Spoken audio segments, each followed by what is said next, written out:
Okay, and that's... I did not think this through. Hold on one second. Oh goodness. Okay. Oh, that's better. A little bit. I don't even know. I haven't done videos in so long, I forgot to talk to a camera. And it's so hot up here. It's a heat wave here in Toronto, so it's hot. It's really hot. Okay. Let's start over. Box, open, me, today, now, let's go.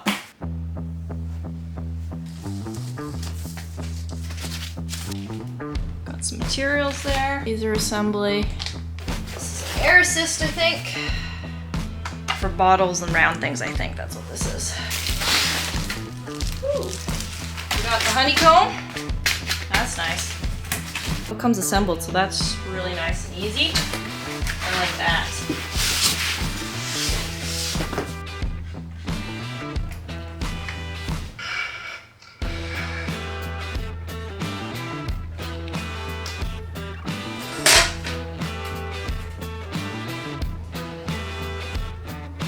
I reviewed a diode laser last fall, the X tool. It blew my mind what a diode laser could do. I had no idea they were capable of so many things. So today I am reviewing another diode laser, the Creality Falcon 22-watt laser. And Creality was generous enough to send this to me, but I am being in no way paid for this review. With the amount of companies jumping on these diode lasers, I want to do a more direct comparison of how they compare to the Glowforge. Are they even comparable? So why don't we get started comparing this $1,000 laser versus $5,000 laser. All right, so we've got the Creality Falcon2 22-watt laser, and we've got the Glowforge 40-watt CO2 laser here. And I just want to say that I actually have the Glowforge Basic, which is not for sale anymore, but it's quite comparable to the Glowforge Plus. I believe the Plus might engrave a little bit faster, so just keep that in mind when we're reviewing this. The first category we're going to put them head to head in is the price. So the Creality Falcon2 is a $1,200 laser, and the Glowforge Plus is a $5,000 laser. I'm not great at math, but yeah, that's cheaper. So Creality is the winner. Unless you like spending money, then the Glowforge wins. The second category is the type of laser. The Glowforge is a 40-watt CO2 laser. If you pay an extra $2,000, you can get the Pro, which is a 45-watt laser. Creality Falcon is a diode laser. So if you know nothing about the difference between CO2 and diode, CO2 is pretty much better and superior in every way. It's better precision, can cut more materials, it's more powerful. Is there anything a diode laser is better at? They're cheaper and they take up less space because they don't get as hot, so they don't need a water cooling system, which is a huge part of a CO2 laser. The work area. Creality Falcon is 15.75 inches by 16.33 inches, and that gives you a grand total of 257 square inches. The Glowforge Plus is 19.5 by 11, which gives you a grand total of 214 square inches. Glowforge Pro for $2,000, you can actually slide through. There's a pass-through slot where you can actually insert materials and engrave and cut larger materials. Falcon, because it's a diode laser, you can just pick it up and can plop it onto a table and actually engrave a table as well. They're different shapes, so it's not necessarily you can really compare it if you need to cut a long length. Like the Glowforge can cut 19.5, right? So keep that in mind. But I'm going to give this one to the Creality because you can also engrave, yeah, like your table or set it onto something, your floor. You can engrave your floor. Who doesn't want to do that? As a leather worker, there's two things you probably care about, which is engraving leather and cutting leather. So we're going to test four things here, which is engraving speed, engraving quality, cutting speed, and cutting quality. So we're going to go through those four things and we're going to do some tests here.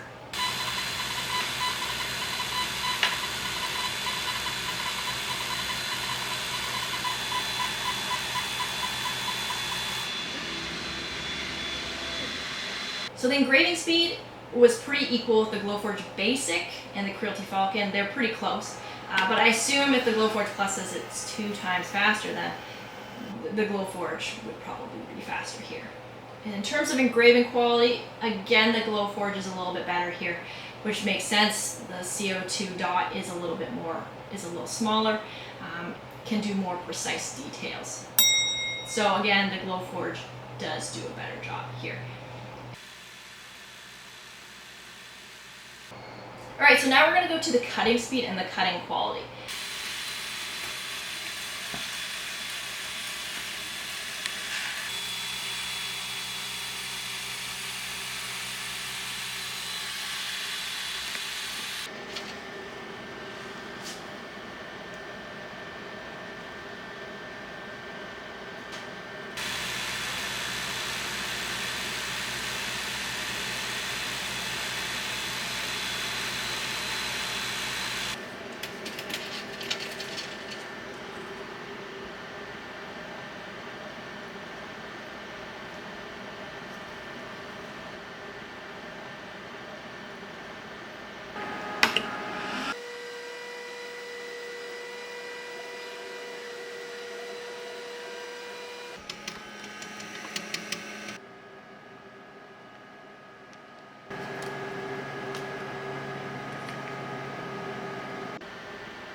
All right, so the cutting speed is pretty much a tie. The numbers are very similar depending on the settings. So I would say that they are quite close.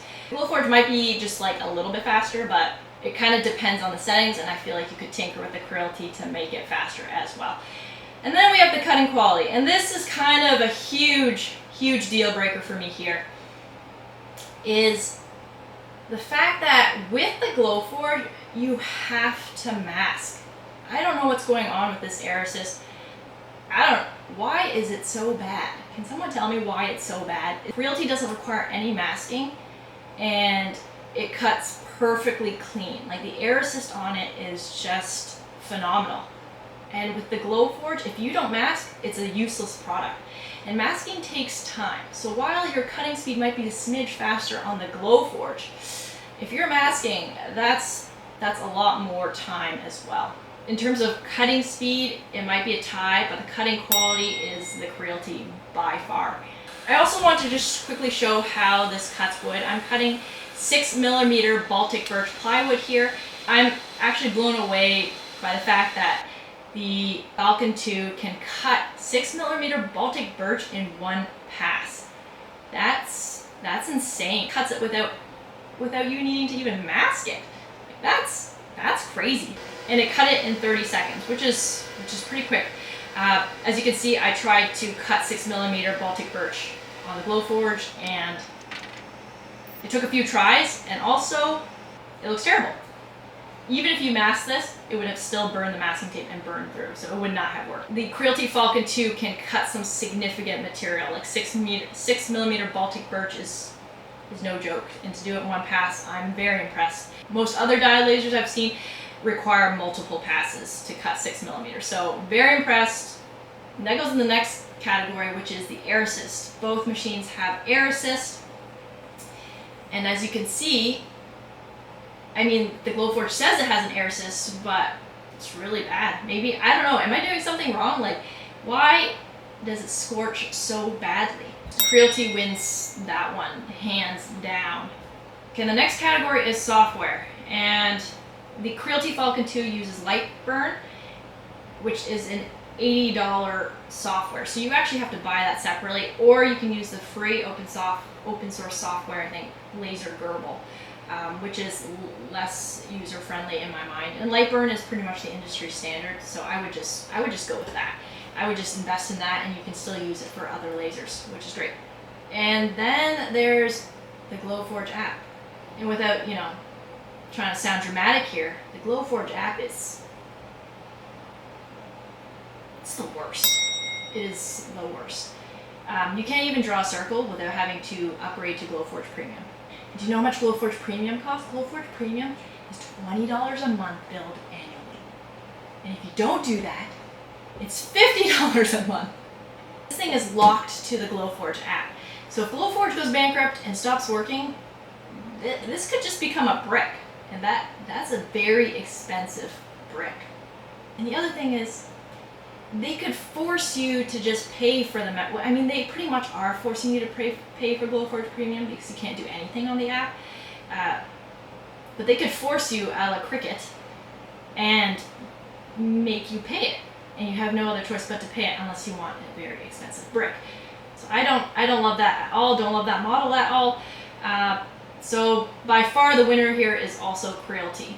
The Glowforge does come with a camera, and I have to say it's so nice to use the camera, to be able to see that, and just to be able to place it without having to do manual framing. Like, that is so much easier.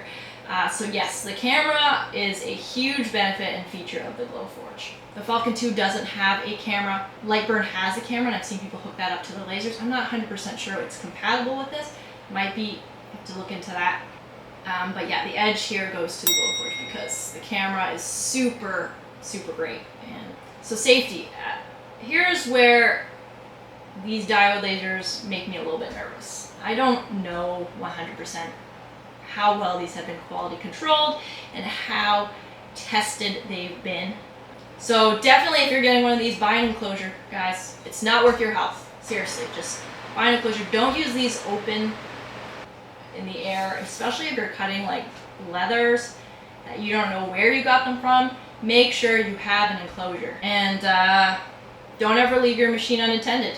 So there's definitely some safety features that are built in, like this emergency stop button, and there's like stability sensors and stuff like that. So there are safety measures, but I just don't know how well these things have been tested at. So I would say, you know, the Glowforge is probably a bit safer here. Last category is the additional must-have purchases. So obviously the price tag doesn't reflect all the other additional purchases you may have to make. And so for the Creality, you need to buy an enclosure and a honeycomb. Would highly recommend those, which is about like an extra $100 or so. So you have to include that and factor that into the final price. And for the Glowforge, you need to invest in some sort of vector or CAD software, or pay for Glowforge Premium, because like I said, you can't even draw a circle in Glowforge app without having to pay. In this category, I'd say it's pretty much a tie here as well. Both require additional purchases to actually, you know, make it a good cutting experience. We've come down to a tie, and obviously all these categories are not weighted the same. I mean, there's some more important factors in all this, like price and safety and those kinds of things, and they're weighed differently. So which one is right for you? Personally, if you're going to be spending in the $5,000 to $7,000 range, I'd be jumping on a different brand other than Glowforge. There's a lot more competition out there.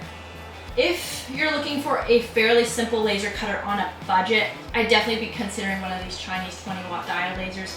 And the Creality Falcon is definitely right there at a great price. I'm really impressed with how well it cuts, and especially without any masking, and how well that air assist works. Yeah, I think it'd be a great option for any leather worker.